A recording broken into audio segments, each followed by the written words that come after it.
Bezier curve. All right, there's a challenge here for me to explain the benefits of all of the American PAXs so that Lady Haas can decide which one to go to. I believe it's PAXi. Yes. Is the plural. Paxoeds.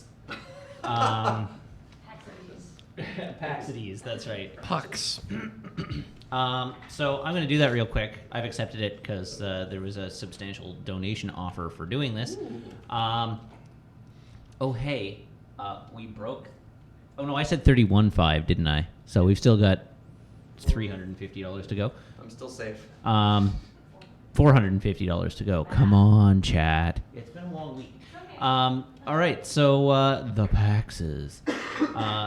So PAX Prime. Let's start with PAX Prime, the original, the classic Coke of PAXs. PAX Prime is always busy, always fun. I feel like that's where a lot of the exhibitors really bring their best. It's the original. It is full of tradition and legacy and whatnot. There's some great parties around. You get to visit scenic and beautiful Seattle. Andrew seems to have something to say. PAX Prime also contains the highest chance to see, well, all of us. That's true. Yeah, the entire Loading Rerun crew and associated parties broadly have the easiest time getting to PAX Prime. So you'll likely encounter the largest number of us there. But it's also located right in downtown Seattle, within easy access of amazing food and scenic sights. Your walking distance from the Pike Place Market, your easy walking distance from the Space Needle, all kinds of things to see and do outside of PAX.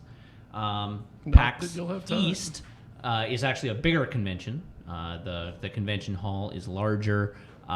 It has a very similar feel to PAX Prime in terms of the convention itself, but on an even grander scale. The downside to PAX East is that it is the location of the convention center is less convenient relative to the city you're in. So although you're in historic Boston, you're actually sort of in the hotel district where there's a bunch of hotels and a convention center and nothing else. And it makes getting out to actually see the sites very difficult unless you have a vehicle with which you can drive to other parts of the city. Now, the one upside of that is that it's very condensed, and so there's lots of, you're basically at home with other nerds, and you can't escape them. And that may be a plus or a minus for you, depending on your perspective. But PAX East is best done if you take some additional time off to visit the city afterwards, or maybe travel up to New York, which is, again, what the Lure crew have historically done. It basically, it's nice to do that one as a trip that includes PAX but isn't solely PAX. And it looked like Andrew had something to add. The convention center for East is just so much better. It's so much bigger. It's so much better laid out. Oh yeah. Everything's in a single building. The ideal PAX is the convention center of PAX East and the location of PAX Prime. That's perfect PAX right there. Yeah, it's pretty incredible. And then finally, there's PAX South.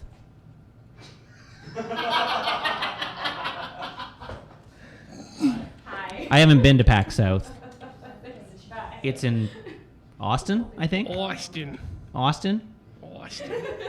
Which I guess has the advantage of being. We're not talking about the Boston. Least terrible part of Texas. Wait, where is PAX East? Oh, okay, San Antonio.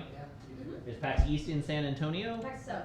Or PAX South in San Antonio? No, So we're talking about Boston. Okay, it's in San Antonio. Yes. Which means that it's Not talking in about the Austin. least worst part of Texas. But I'm going to let... The San Antonio Convention Center is actually really great, and the city itself is big enough to sustain it. So we'll see. It'll be a new experience for everybody. Yeah. Man, I feel like you need to take a minute to talk about Ian's superb driving skills. There He's he's- like bonking he's around. killing me. we've covered that extensively already. I just noticed it, and I've been Our like blood glued pressure to the is screen through for the the first time roof. ever. All right, chat. You have 1 minute to get us another $400.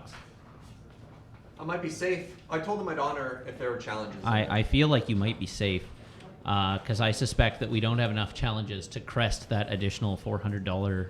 Well, I'm glad they can't Distance. hear how hard my heart is beating out of anxiety. I want Serge to make me Doki Doki with his appropriate song. Yeah, it looks like you're off the hook. Oh. Unless a $400 donation comes in, basically right now, you're in the clear.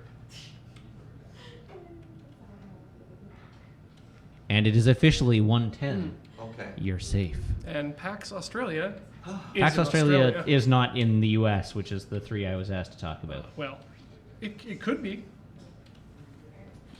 Well, if we tried. I suppose if the U.S. annexed Australia, it could be in the United States. Annexation or time, one way or the other, PAX Australia will be in America. Fair enough. My understanding is that some of the Lure crew do plan to attend PAX South as well, so you won't miss out on a Lure experience if you go to PAX South. There will still be a contingent there. Bandland. I like in the chat. Wait, Matt has come off as presumptive and borderline offensive. Color me surprised. Yes, mission accomplished. That's a challenge succeeded right there.